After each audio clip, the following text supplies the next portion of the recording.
Hi hello friends, అందరికీ నమస్కారం. నేను మీ డాక్టర్ సాయి చంద్ర. సో ఈ వీడియోలో మనం ఏసీఎల్ లిగమెంట్ చినిగిపోతే ఏమవుతుంది అనే టాపిక్ మీద మాట్లాడుకుందాం. సో ఏసీఎల్ అంటే యాంటీరియర్ క్రూషియేట్ లిగమెంట్ ఫ్రెండ్స్. అంటే మన మోకాల లోపల 4 మేజర్ లిగమెంట్స్ ఉంటాయన్నమాట. ఒకటి ముందుండేది యాంటీరియర్ క్రూషియేట్ లిగమెంట్, వెనకాల ఉండేది పోస్టీరియర్ క్రూషియేట్ లిగమెంట్, ఇటు పక్కన ఉండేది మీడియల్ కొలేటర్ లిగమెంట్, ఇటు పక్కన ఉండేది లాటరల్ కొలేటర్ లిగమెంట్. సో ఇప్పుడు మనం యాంటీరియర్ క్రూషియేట్ లిగమెంట్ చినిగిపోతే ఏమవుతుందనే దాని గురించి మాట్లాడుకుందాం. సో యాంటీరియర్ క్రూషియేట్ లిగమెంట్ అనేది మన మోకాల్లో one of the main ligament. Knee joint యొక్క స్టెబిలిటీకి అది చాలా హెల్ప్ చేస్తుంది. ఓకేనా అండి? సో ఎప్పుడైతే ఏదైనా దెబ్బ తగిలినా, ఏదైనా స్పోర్ట్స్ ఆడుతున్నా, ఈ ఏసీఎల్ అనేది ఒక్కొక్కసారి చినిగిపోవచ్చు. ఏసీఎల్ చినిగితే ఏమవుతుంది? సో ఈ చినిగిన టైప్ బట్టి ఉంటుందండి. అది పార్షియల్ టేరా, కంప్లీట్ టేరా, లేకపోతే ఇంటర్స్టిషియల్ టేరా, లేదా ఏసీఎల్ బోని అవల్షనా, దీన్ని బట్టి ట్రీట్మెంట్ అనేది ఆధారపడి ఉంటుంది. సో అది కనుక పార్షియల్ టేరే ఉండి మీకు సిమ్టమ్స్ ఏమీ లేవనుకోండి, యూజువల్గా పెద్ద సిమ్టమ్స్ ఉండవు, పెయిన్ ఉంటుంది మైల్డ్గా. ఒక్కొక్కసారి కంప్లీట్ టేర్ అయినప్పుడు మీకు ఇన్స్టెబిలిటీ ఉండే అవకాశం ఉంటుంది.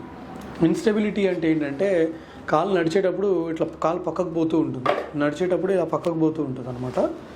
మర్చడం చాపడం చాలా ఇబ్బందిగా ఉంటుంది, భయంగా ఉంటుంది నడవడానికి. అది ఏమైపోతుందో, కాలు పడిపోతానేమో, బ్యాలెన్స్ పోతుందేమో అని వాళ్ళు భయపడుతూ ఉంటారు.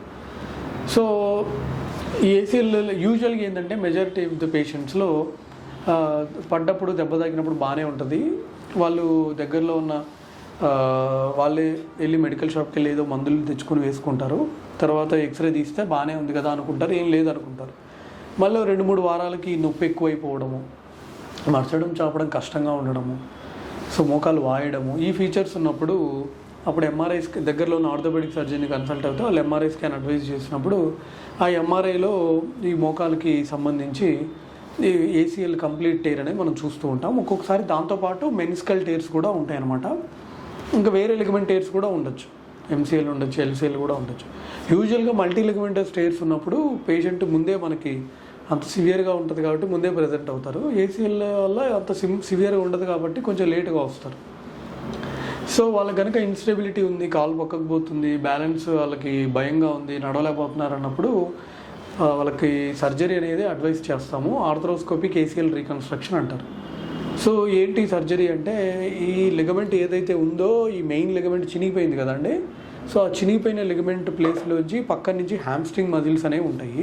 సో హ్యామ్స్ట్రింగ్స్ మజిల్స్ని మనం తీసుకుంటాం అనమాట.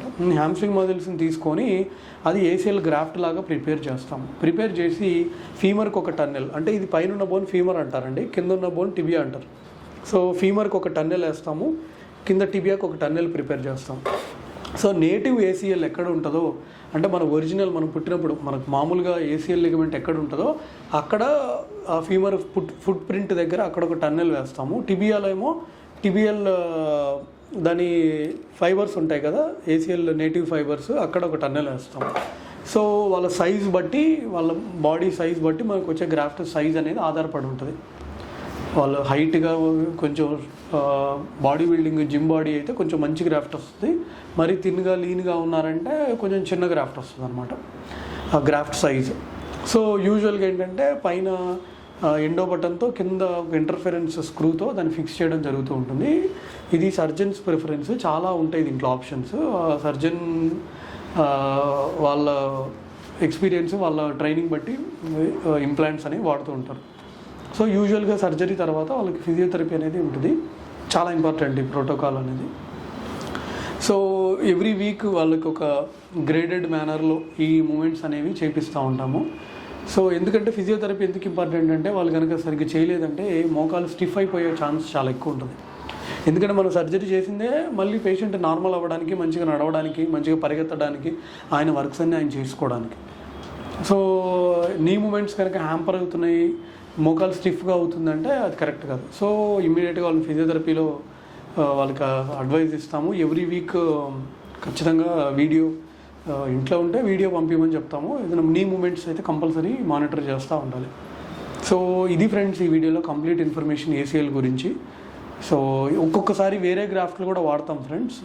ఎవ్రీ టైం హ్యామ్స్ట్రింగ్ గ్రాఫ్సే వాడాలని ఏం లేదు, వేరే గ్రాఫ్స్ కూడా వాడతాము. సో ఇది ఫ్రెండ్స్ ఈ వీడియోలో. మీకు కనుక ఈ వీడియో నచ్చినట్టయితే మీ ఫ్రెండ్స్ అండ్ ఫ్యామిలీకి షేర్ చేయండి. Thanks for watching. ఏమైనా డౌట్స్ ఉన్నాయి ఏసీఎల్ టేర్ గురించి అంటే కింద కామెంట్స్లో తెలియజేయండి. Thanks, bye.